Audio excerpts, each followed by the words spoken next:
पंख फैला उड़ चल आसमान तक, तेरी दुनिया और भी है उच्च जहान तक, बुलंद इरादे हैं सब कुछ बदल सकता है, तू झोंका है हवा का आगे निकल सकता है।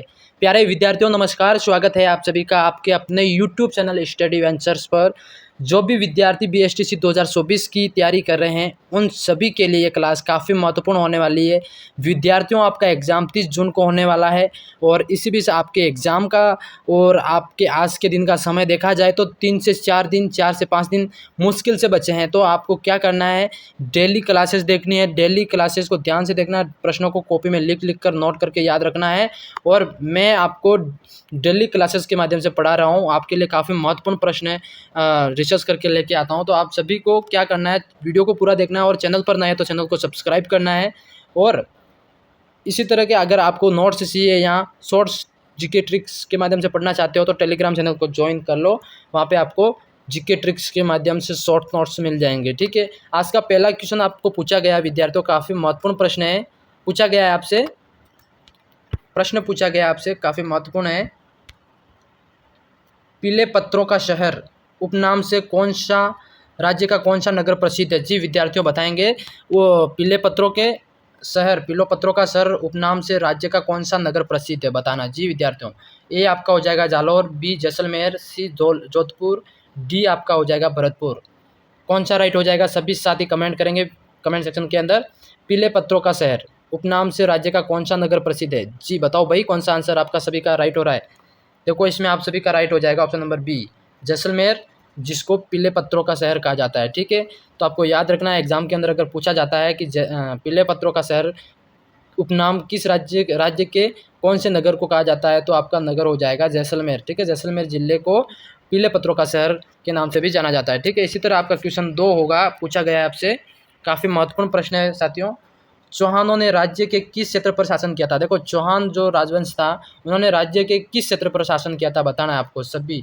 अजमेर, रणथंभौर, बी हो जाएगा कोटा बूंदी, सी हो जाएगा सिरोही, जालौर, सिवाना, डी हो जाएगा आपका उपयुक्त सभी। साथियों कौन सा राइट हो रहा है आपका? जो चौहानों ने राज्य के किस क्षेत्र पर, जैसे उस क्षेत्रों का नाम बताना है, तो अजमेर, रणथंभौर, कोटा बूंदी, सिरोही, जालौर, सिवाना, उपयुक्त सभी। तो इसमें आपका राइट हो जाएगा साथियों, उपयुक्त सभी आपका करेक्ट हो जाएगा। मतलब अजमेर, रणथंभौर, कोटा बूंदी, सिरोही, जालौर, सिवाना, इन सभी पर चौहानों ने अपना शासन किया था। ठीक है, अपना राज्य निर्धारित किया था। ठीक है, इसी तरह आपका क्वेश्चन 3 पूछा गया साथियों। क्वेश्चन 3 काफ़ी महत्वपूर्ण है, पूछा गया आप सभी से, यादव वंश का शासन राजस्थान के किस भूभाग पर था? ठीक है, देखो यादव वंश का शासन राजस्थान के किस भूभाग पर था बताना। जी विद्यार्थियों, करौली, जैसलमेर, सी हनुमानगढ़, डी आपका उपयुक्त सभी। कौन सा राइट हो जाएगा? देखो इसमें आपका राइट हो जाएगा उपयुक्त सभी, क्योंकि करौली के ऊपर भी इनका शासन था, जैसलमेर और हनुमानगढ़, ये भी आपका राइट हो जाएगा। तो इसका होल ओवर आंसर हो जाएगा डी। ठीक है, इसी तरह आपका क्वेश्चन 4 पूछा गया साथियों, काफ़ी महत्वपूर्ण प्रश्न है, पूछा गया आपसे, राजस्थान के पहले एवं एकमात्र राज प्रमुख। देखो राजस्थान के पहले एवं एकमात्र राज प्रमुख। जी विद्यार्थियों, एग्जाम के अंदर राजस्थान के प्रथम व्यक्तित्व का एक प्रश्न बनता है, प्रथम महिला या प्रथम पुरुष जो कि राजस्थान का प्रथम किसी क्षेत्र में थे, या मुख्यमंत्री, राज्यपाल, मंत्री, सदस्य या जो भी, तो उससे एक प्रथम महिला पुरुष का एक प्रश्न बनता है एग्जाम के अंदर, हमेशा पूछा जाता है। तो आपको ध्यान में रखना है, ये काफ़ी महत्वपूर्ण प्रश्न है कि राजस्थान के पहले एवं एकमात्र राज प्रमुख कौन थे। तो ऑप्शन अब है आपके सामने, ऑप्शन में बताया गया है महाराजा भवानी सिंह, बी आपका हो जाएगा उदयपुर महाराणा भूपाल सिंह, और सी है आपका उदयपुर महाराणा भीम सिंह, और डी आपका जयपुर महाराजा सवाई जयसिंह मान सिंह। तो आपका कौन सा हो जाएगा विद्यार्थियों? एकमात्र राज प्रमुख। जी एकमात्र राज प्रमुख ही है ना, हाँ एकमात्र राज प्रमुख ये हो जाएंगे आपके। इसमें ऑप्शन नंबर डी जयपुर महाराजा मानसिंह, महाराजा सवाई मानसिंह आपका राइट हो जाएगा। जयपुर महाराजा सवाई मानसिंह जो राजस्थान के पहले एकमात्र राज प्रमुख थे। ठीक है, डी आपका करेक्ट हो जाएगा साथियों। आपका ऑप्शन नंबर से पूछा गया साथियों, पूछा गया आपसे, काफ़ी महत्वपूर्ण प्रश्न है, राजस्थान के सर्वाधिक अवधि तक कार्य करने वाले मुख्यमंत्री। देखो राजस्थान के ऊपर सर्वाधिक अवधि मतलब सर्वाधिक समय तक कार्य करने वाले मुख्यमंत्री कौन थे? तो ए आपका जय नारायण व्यास, बी आपका भैरों शेखावत, सी आपका हरिदेव जोशी, डी आपका मोहनलाल सुखाड़िया। जी साथियों, आपका कौन सा राइट ऑप्शन हो जाएगा सभी कमेंट सेक्शन में आंसर बताएंगे। देखो इसमें आपका राइट हो जाएगा मोहनलाल जी सुखाड़िया, जो कि उदयपुर जिले से थे। मोहनलाल सुखाड़िया जिन्होंने राजस्थान में मुख्यमंत्री पद पर सर्वाधिक समय तक कार्य किया था। ठीक है, तो आपका ऑप्शन नंबर डी करेक्ट हो जाएगा। आपका क्वेश्चन से पूछा गया है साथियों, काफ़ी महत्वपूर्ण प्रश्न है ये भी। राजस्थान के प्रथम राज्यपाल, देखो राजस्थान के प्रथम राज्यपाल कौन थे वो बताना जी। देखो राजस्थान के प्रथम राज्यपाल और वर्तमान राज्यपाल, ये आपको हमेशा याद रखना है, इसमें से प्रश्न बन सकता है। ठीक है, तो राजस्थान के प्रथम राज्यपाल की बात करते हैं तो ये आपके हो जाएंगे सरदार गुरुमुख निहाल सिंह। सरदार गुरुमुख निहाल सिंह आपका ऑप्शन नंबर बी राइट हो जाएगा साथियों, इसको याद रखना है। ठीक है, इसी तरह आपका क्वेश्चन 7 पूछा गया है। 7 क्या कह रहा है विद्यार्थियों, राज्य की प्रथम महिला मंत्री, देखो राजस्थान की प्रथम महिला मंत्री कौन थी जी साथियों, बताना है। आपका ए हो जाएगा महारानी गायत्री देवी, और ऑप्शन नंबर 2 और बी सी डी क्या हो जाएगा, श्रीमती रानी देवी भार्गव, और सी आपका हो जाएगा डॉक्टर गिरिजा व्यास, और डी आपका हो जाएगा श्रीमती कमला बेनीवाल। तो राज्य की प्रथम प्रश्न पूछा गया है, राज्य की प्रथम महिला मंत्री आपसे पूछा गया है, प्रथम महिला मंत्री थी, तो आपका ऑप्शन नंबर कौन सा राइट हो जाएगा साथियों, ये आपका राइट हो जाएगा श्रीमती कमला बेनीवाल। आपका ऑप्शन नंबर डी करेक्ट हो जाएगा, ये प्रथम महिला मंत्री थे। ठीक है, इसी तरह क्वेश्चन आपका 8 पूछा गया साथियों, काफ़ी महत्वपूर्ण प्रश्न है। राजस्थान में प्रथम गैर कांग्रेसी सरकार कब बनी थी, देखो ये प्रश्न है आपको याद रखना है, क्योंकि राजस्थान के सिलेबस में से कहीं से भी प्रश्न आपको BSTC में पूछे जा सकते हैं। ठीक है, तो राजस्थान में प्रथम गैर सरकारी कानून प्रथम गैर कांग्रेसी सरकार बनी थी, तो वो आपका राइट हो जाएगा साथियों। जून 1977 के अंदर राजस्थान में प्रथम गैर कांग्रेसी सरकार बनी थी, तो आपका ऑप्शन नंबर ए राइट हो जाएगा। ठीक है, क्वेश्चन इसी तरह 9 पूछा गया साथियों, काफ़ी महत्वपूर्ण प्रश्न है। पूछा गया आपसे राज्य की प्रथम महिला राज्यपाल नियुक्त की गई थी, देखो राजस्थान की प्रथम महिला राज्यपाल नियुक्त की गई थी, प्रथम महिला राज्यपाल किसको बनाया गया था प्रश्न आता है, तो आपका कौन सा सही हो जाएगा, श्रीमती सुमित्रा सिंह, बी आपका हो जाएगा श्रीमती सरोजिनी नायडू, सी आपका हो जाएगा श्रीमती सुचित्रा सिंह, और डी आपका हो जाएगा श्रीमती प्रतिभा पाटिल। जी साथियों, इसमें आपका कौन सा राइट हो जाएगा, तो आपका राइट हो जाएगा श्रीमती प्रतिभा पाटिल, डी आपका राइट हो जाएगा। ये आपको बताना है, याद रखना है कि प्रथम महिला राज्यपाल नियुक्त की गई थी तो श्रीमती प्रतिभा पाटिल। इसी तरह क्वेश्चन आपका 10 पूछा जाता है साथियों, 10 काफ़ी महत्वपूर्ण प्रश्न है। राज्य की प्रथम विधानसभा के अध्यक्ष चुने गए थे, ये प्रश्न है आपको, प्रथम पुरुष और प्रथम महिला का प्रश्न मैंने बताया आपको पूछा जा सकता है। राज्य में प्रथम व्यक्ति, राज्य में प्रथम महिला, तो इससे प्रश्न बन सकते हैं। तो वो आपका पहला प्रश्न पूछा है आपसे प्रथम विधानसभा के अध्यक्ष, तो राज्य की प्रथम विधानसभा के अध्यक्ष कौन कौन से हैं, देखो श्री लाल सिंह सत्तावत, बी आपका श्री नरोत्तम लाल जोशी, और सी आपका बी आपका नरोत्तम लाल जोशी, और सी आपका श्री रामनिवास मिर्धा, और आपका डी श्री पूनम चंद बिश्नोई। तो साथियों इसमें कौन सा आपका राइट हो रहा है, आपका इसमें कौन सा राइट हो रहा है सभी विद्यार्थी कमेंट सेक्शन में बताएंगे। राज्य का प्रथम विधानसभा के अध्यक्ष चुने गए थे, किसको बनाए गए थे, तो वो आपका राइट हो जाएंगे श्री नरोत्तम लाल जोशी, भी आपका राइट हो जाएगा। ये कौन थे, ये राज्य के प्रथम विधानसभा के अध्यक्ष चुने गए थे। ठीक है, तो आपको याद रखना है, एग्जाम में पूछा जाए तो ये इसका आंसर करेक्ट करके आना है। ठीक है, इसी तरह क्वेश्चन आपका 11 पूछा गया साथियों, ये भी काफ़ी महत्वपूर्ण प्रश्न है। पूछा गया है आपसे वाल्मीकि ने राजस्थान के किस भूभाग को क्या नाम दिया, देखो काफ़ी महत्वपूर्ण प्रश्न है। जो वाल्मीकि ने राजस्थान के भूभाग को क्या नाम दिया था, देखो राजस्थान का ये जो एरिया है जहाँ अपन रहते हैं, ये पूरा राजस्थान, इस भूभाग को क्या नाम दिया था महर्षि वाल्मीकि ने जी। तो महर्षि वाल्मीकि ने इस भूभाग को नाम दिया था कौन सा, मरु प्रदेश, बी राजस्थान, सी राजस्थानियादित्य, तो डी आपका हो जाएगा मरुकांतर। तो विद्यार्थियों इसमें महर्षि ने जो नाम दिया था वो आपका डी आपका राइट हो जाएगा, मरुकांतर नाम दिया था महर्षि वाल्मीकि ने। ठीक है, तो आपको याद रखना है डी मरुकांतर आपका राइट हो जाएगा। ठीक है, इसी तरह क्वेश्चन आपका 12 पूछा गया है, काफ़ी महत्वपूर्ण प्रश्न है।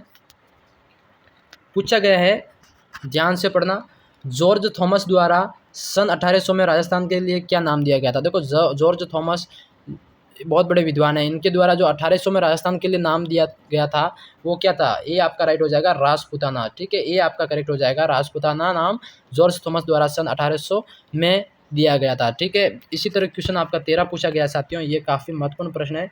पूछा गया आपसे 13 पूछा गया, राजस्थान की प्रथम महिला जिला प्रमुख, देखो मैंने पूछा था कि राजस्थान की प्रथम महिला जिला प्रमुख, तो दोस्तों ऐसे प्रश्न एग्जाम में बन सकते हैं आपको। प्रथम महिला और वर्तमान महिला क्या है, किस पद पर है, क्या पोजीशन है, वो याद रखना है आपको। राजस्थान की प्रथम महिला जिला प्रमुख थी विद्यार्थियों, तो वो आपकी हो जाएगी कौन सी, श्रीमती नगेंद्र बाला, ये आपका राइट हो जाएगा, ये राजस्थान की प्रथम महिला राज प्रमुख थी। ठीक है, तो आपका सी राइट हो जाएगा साथियों। राजस्थान की प्रथम महिला जिला प्रमुख की बात करें तो श्रीमती नगेंद्र बाला राइट हो जाएगा। ठीक है, अगला क्वेश्चन आपका 14 पूछा गया साथियों, ये भी ध्यान से पढ़ना।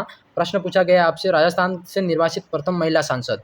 देखो पूछा गया राजस्थान से निर्वाचित प्रथम महिला सांसद थी, तो वो हो जाएगी आपका option number C, Shrimati Sharda Bhargav. Shrimati Sharda Bhargav जो कि राज्य से निर्वाचित प्रथम महिला सांसद थी। ठीक है, राजस्थान से निर्वाचित मतलब निर्वाचित हुई पहली महिला सांसद बनी थी, तो श्रीमती शारदा भार्गव आपका राइट हो जाएगा। इसी तरह क्वेश्चन आपका 15 पूछा गया साथियों। 15 भी काफ़ी महत्वपूर्ण प्रश्न है। राठ क्षेत्र किस जिले में है? देखो एक क्षेत्र है राजस्थान के अंदर, वो है राठ क्षेत्र, ये किस जिले के अंदर बताना है। ठीक है, तो ये राठ क्षेत्र आपका राइट हो जाएगा विद्यार्थियों। बीकानेर, उदयपुर और अलवर और बीकानेर, तो साथियों ये आपका हो जाएगा अलवर के अंदर। ठीक है, अलवर आपका राइट हो जाएगा, अलवर के अंदर राठ क्षेत्र स्थित है। ठीक है, क्वेश्चन 16 पूछा गया साथियों। 16 पूछा गया, राजस्थान में सर्वाधिक बार निर्वाचित राज्यसभा सदस्य। देखो राजस्थान से, अपने राजस्थान से जो सर्वाधिक बार, एक बार नहीं एक से अधिक बार निर्वाचित राज्यसभा सदस्य कौन से हैं, तो वो बताना है। ठीक है, वो आपके कौन से हो जाएंगे, कौन कौन से? देखो रामनिवास मिर्धा, बी आपका हो जाएगा ज्ञान प्रकाश पिलोनिया, और सी आपका हो जाएगा श्री नाथूराम मिर्धा, डी आपका हो जाएगा श्रीमती शारदा भार्गव। तो आपका इसमें कौन सा राइट हो जाएगा साथियों? इसमें आपका राइट हो जाएगा option number A, Shri Ramniwas Mirdha. Ramniwas Mirdha जो कि राजस्थान के सर्वाधिक बार निर्वाचित राज्यसभा सदस्य थे। ठीक है, तो ऑप्शन नंबर आपका ए करेक्ट हो जाएगा, याद रखना आपको। एक क्वेश्चन आपका 17 पूछा गया साथियों। देखो आधुनिक राजस्थान के जो निर्माता माने जाते हैं वो कौन है? देखो आधुनिक राजस्थान के निर्माता किसको कहा जाता है? तो ऑप्शन है आपके, ऑप्शन पूछे गए हैं आपसे, जय नारायण व्यास, बी आपका मोहनलाल सुखाड़िया, सी आपका बेरोसिया शेखावत और डी आपका हरिदेव जोशी। साथियों ये आपका राइट हो जाएगा Shri Mohanlal Sukhadia, option number B right हो जाएगा। मोहनलाल सुखाड़िया जी को वर्तमान राजस्थान का निर्माता कहा जाता है। ठीक है, आधुनिक राजस्थान का निर्माता इनको कहा जाता है। ठीक है, क्वेश्चन आपका अगला 18 पूछा गया है। ये भी काफ़ी महत्वपूर्ण प्रश्न है साथियों, ध्यान से पढ़ना। प्रश्न पूछा गया है, बिल किस देवता की केसर का पानी पीकर झूठ नहीं बोलते हैं? देखो काफ़ी महत्वपूर्ण प्रश्न है कि जो बिल समाज समुदाय है वो किस देवता की जो केसर का पानी पीकर कभी झूठ नहीं बोलते हैं? तो वो आपका हो जाएगा ऋषभ देव कालाजी बाबूजी का जो बाबूजी है, इनको ये मानते हैं, इनका जो उनके सामने केसर का पानी पीकर कभी झूठ नहीं बोलते हैं, तो आपका राइट हो जाएगा ऋषभ देव कालाजी, डी। ठीक है, याद रखना है, एग्जाम में आता है तो आपको ये करेक्ट करके आना है। क्वेश्चन आपका 19 पूछा गया है, कोडिया देवी किस जनजाति की कुल देवी है? देखो कोडिया देवी राजस्थान के किस जनजाति की कुल देवी है कोडिया देवी? तो कोडिया देवी सहरिया, कथोड़ी, कंजर, ग्रासिया। जी विद्यार्थियों सभी कमेंट सेक्शन में बताओगे आपके कौन से जनजाति की कुल देवी है, तो ये आपका राइट हो जाएगा साथियों, आपका हो जाएगा ये सहरिया जनजाति की कुल देवी है। ठीक है, कोडिया देवी की जनजाति की कुल देवी हो जाएगी, तो सहरिया जनजाति की कुल देवी हो जाएगी। ठीक है, इसी तरह क्वेश्चन आपका 20 पूछा जाता है साथियों। 20 काफ़ी महत्वपूर्ण प्रश्न है, पूछा जाता है आपसे। देखो निम्नांकित में से किसने एक ही आंदोलन के माध्यम से जनजातियों को संगठित किया था? देखो ऐसा कौन विद्वान था जिसने एक ही आंदोलन करके एक ही आंदोलन करके उनके माध्यम से जो जनजाति जो लोग थे अलग अलग जनजाति के, उनको संगठित किया था? तो वो आपका कौन से हो जाएंगे? ऑप्शन आपके ए है आपके सामने नानक भील, और अगले ऑप्शन आपके सामने है साथियों, अगला ऑप्शन है, देखो अगला ऑप्शन हो जाएगा आपका गुरु गोविंद गिरी, सी आपका हो जाएगा मोतीलाल तेजावत, और डी इनमें से कोई नहीं। तो आपका राइट हो जाएगा option number C, Motilal Tejawat ने एक ही आंदोलन के माध्यम से जनजाति समुदायों को संगठित किया था। ठीक है दोस्तों, क्वेश्चन 20 आपके लिए लेके आता है। ये वीडियो आपको कैसा लगा कमेंट सेक्शन में ज़रूर बताना, कितने राइट होते हैं कितने गलत होते हैं वो भी कमेंट सेक्शन में अपनी राय जरूर देना। अगर चैनल पर नए हो तो चैनल को सब्सक्राइब जरूर करना प्लीज़ दोस्तों, मैं आपके लिए बहुत मेहनत करता हूँ। अगर आप चैनल पर नए हैं तो वीडियो आपको पसंद आया हो तो चैनल को सब्सक्राइब जरूर करना। मैं मिलता हूँ किसी नेक्स्ट वीडियो में, तब तक के लिए जय हिंद जय भारत दोस्तों।